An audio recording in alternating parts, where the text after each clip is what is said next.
Roads? It's the Ernest Hancock Show. Where we're going, there aren't any roads.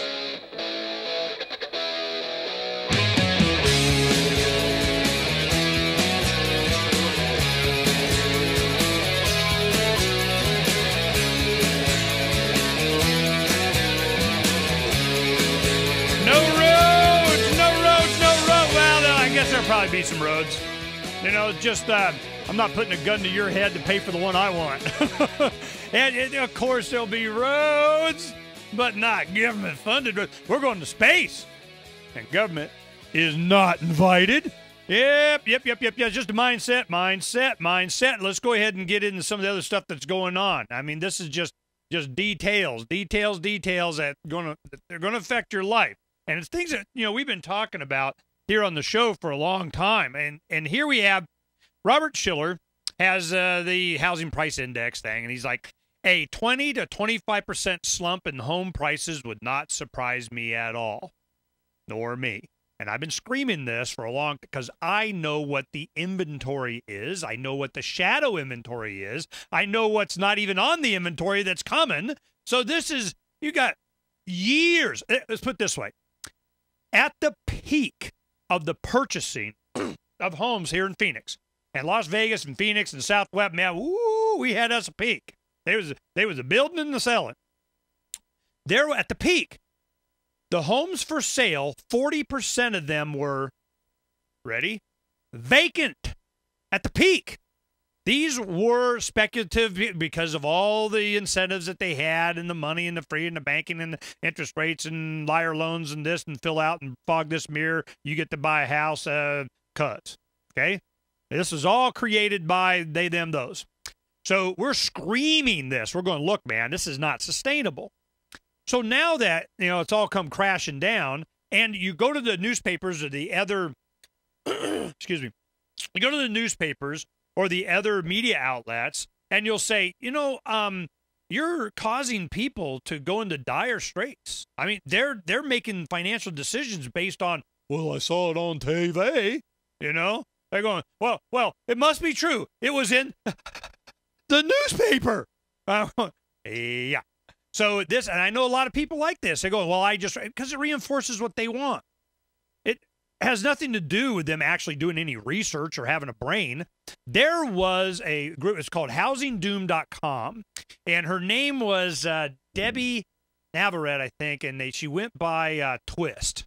And she has subsequently moved to Texas, I think, but she was here doing this blog that her son just set up for her, and she was a scientist or something. She did analytical stuff for biological systems of blah, blah, blah. But she knew how to analyze data. So her son set this up, and he's a teenager, and said, here, just put this up. She started working with some other broker, and they started putting up factual data. Well, it got so heated, the opposition to the data that she was putting up, that the Wall Street Journal came out. And she goes, they're going to lampoon her and just, you know what you're talking about. She goes, really? All right. Bring your photographer. Let's go. Started going around the valley to all of these developments that when you build a stucco, you got a stick build home, and you put the white styrofoam stuff on it. Here in the Southwest, you do what's called stucco a lot. And you have the chicken wire that goes over it, and then you put the concrete tile style mortar thing sheet covering on it. And it's kind of like plastering the outside of a house. Well, that's how a lot of the homes, certainly tract homes here, are built. Well, when they get to a certain stage, you get the roof on, everything, hopefully so it doesn't destroy it inside, and they put the white styrofoam on. Well, stuccoing, I guess, is one of the last stages, and it's expensive. So all of a sudden, that's where they stopped. Entire subdivisions all over the place. The last homes, some people have already, moved in. They got the homeowners association in the agreement. They have 200 homes. Well, the green belt there, the fountains and the common areas and so on are equally distributed amongst the homeowners. So what happens? Out of 200 homes, you only got 10 people living in there. Well, they got to pony up the money for all of the homeowner association fees. I mean, their costs. So their fees go skyrocketing. We had this happen in the mid-'90s up in Denver area and saw what happened. A bunch of people went bankrupt. So we're going, yeah, I remember when this happened before. Here we go again. Well, that's exactly what happened. So she takes these Wall Street Journal guys and their photographers and goes around and shows all of the white siding has turned yellow because it hadn't been covered with the stucco yet. She goes, how long do you think it takes for it to go do that? Look at the weeds. Look at that. I mean, how many neighborhoods you want me to show you? How many do you need? They don't want to hear that. So, it kind of, it blipped out a little bit. They got a little news. Yeah, this maybe she's not so crazy, but, isolated and, individual instances of, and kind of maybe doesn't mean a trend that blah, blah, blah, blah, blah. Here it comes. So now they're doing the same kind of news reporting. I haven't checked them in a while. HousingDoom.com. I'm pretty sure if you did Google and Housing Doom, you get it. And so I'm just going, this is something that we knew. Well, we know it now, too. So here's Robert Shiller, the Case-Shiller Index guy. What's he saying? Recent housing and employment data suggests the economy is at a tipping point, while home prices could have much further to fall, veteran economist Robert Shiller said on Thursday. And it won't fall because of what? Why wouldn't it? That jobbing thing going up. What do we hear? Big, giant increase in jobless claims. Unemployment, saying, oh, man, we needs a job. All right. And while they're doing all this, what else is going on? U.S. can't justify its drug war spending, report says. This is the L.A. Times. Government reports say the Obama administration is unable to show that billions of dollars spent in the anti-drug efforts in Latin America have made a significant difference. Ow! It's the prohibition that makes it worse. Profits go up. The incentive to sell to your kid is enormous. You need to keep expanding market of this illegal drug stuff, but it could be growing in their backyard, which it could anyway. So I'm just going, this drug war thing's got to go. Got to go. Are taxpayers ready to bail out European banks that bought U.S. mortgages? Now think about this. AIG is about to do for European Union banks what the European Central Bank so far has been unwilling and or unable, namely to transfer the risk associated with European banks' massive ongoing exposure to the continuously collapsing U.S. housing market back to the U.S. taxpayers.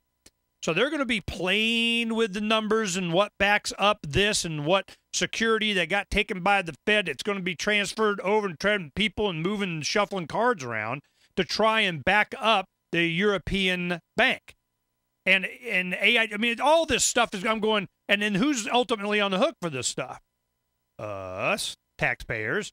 You know why? Let me tell you why. I can tell you exactly why. It's very clear why. You'll understand why when I tell you why. Here's why. Because they can. You think it's more complicated than that? Because they can. And they will until what? They can't. And what stops them? You got something going to go stop them? You can go march? What? What are you going to do? What? Yeah, that's what I thought. You got nothing. So it just has to fall, has to collapse. So here's Peter Schiff saying that, the treasuries were done. The Fed is going to end its $600 billion purchase of bonds. So then who's going to buy them? Well, they're going to have to increase the interest rates. You look back, they're right now is at 4.2, 3, whatever. I'm waiting for it hits 5. That means it's going to go to 6. Which means it's going to go to 16, whatever. The early years of the Reagan administration in 81, 82, it was as high as 15, 16%. You have a bunch of money that you're paying 16% on, your big bill is interest. That's why it's so attractive for U.S. go debt now, and they buying their own and this and that, whatever, because they're paying back the money at a low rate. Well, what happens when they stop lending it? You got to increase the interest rate. Well, then your annual budget is a whole bunch of interest. It's unsustainable. Now, China is demanding American austerity. This is good. China warns U.S. debt default ideas playing with fire. Playing with fire. Republican lawmakers are playing with fire by contemplating even a brief debt default as a means to force deeper government spending cuts. Because China is going, look, you want to play this game? You want to play some chicken? Well, guess what? We're on the sidelines, and we have, Bigfoot, know what I mean? So we'll see how that plays out.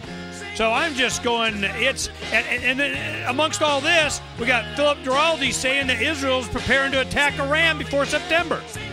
I'm just, it goes on and on and on. I just, I don't know what to do, man. Just every time they do something like this, I go buy more bangs. Got some bangs?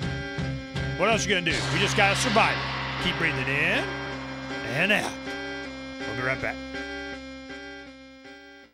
Uncovering the secrets and exposing the lies. That's what readers of freedomsphoenix.com get every day. Readers of freedomsphoenix.com are constantly provided the information that detail the real news between the lines of propaganda about government policies and the true relationship we all have with coercive governments. Learn the true condition of our economy, innovations and technological breakthroughs in energy, health, computer science, and space travel. Learn the truth well before it's admitted to in the mainstream media, the media that is so last century. Corporate media has evolved into nothing more than distributors of government propaganda, but we now have a fantastic alternative. FreedomsPhoenix.com provides constant news updates on the issues that affect our lives in the most important ways. Our liberty and our property are under constant attack, and FreedomsPhoenix.com provides the understanding behind the propaganda while encouraging the participation of our readers. Join us at FreedomsPhoenix.com. That's freedoms with an S, Phoenix.com. FreedomsPhoenix.com, where the revolution between the ears has already matured.